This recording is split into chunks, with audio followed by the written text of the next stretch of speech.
Bernard Hopkins names the man who hit him hardest during his record-breaking boxing career.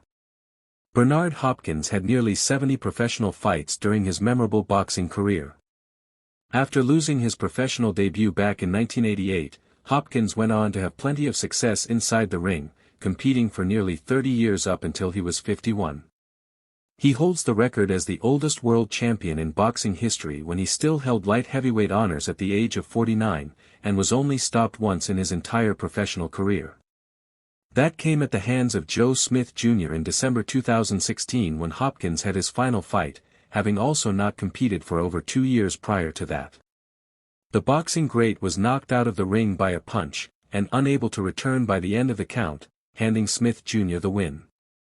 While Smith Jr. may be the only man that was able to stop Hopkins, the executioner had a different name in mind when revealing who hit him the hardest in his career, revealing to the ring who had that accolade. Antoine Eccles, he was clubbing, not swift. Thumping. Also, Felix Trinidad, but that's all. He was really one-dimensional. He had great success fighting one-dimensional people. That's not a knock on him, but when you run into a Bernard Hopkins, who's more than one-dimensional, then you got a problem. Kovalev was a big puncher, but I'm going to stick with Antoine Eccles, he could crack. Hopkins first met Eccles back in December 1999, defending his IBF middleweight title in the bout. Hopkins won by unanimous decision, before the pair had a rematch 12 months later, with the executioner winning by 10th round TKO on that occasion to once again retain his belt.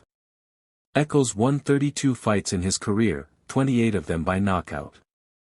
After his 2 unsuccessful title bids against Hopkins, his latter career resembled that of a journeyman, winning just one of his final 21 fights. He sadly passed away in 2023 at the age of 52 following a battle with diabetes.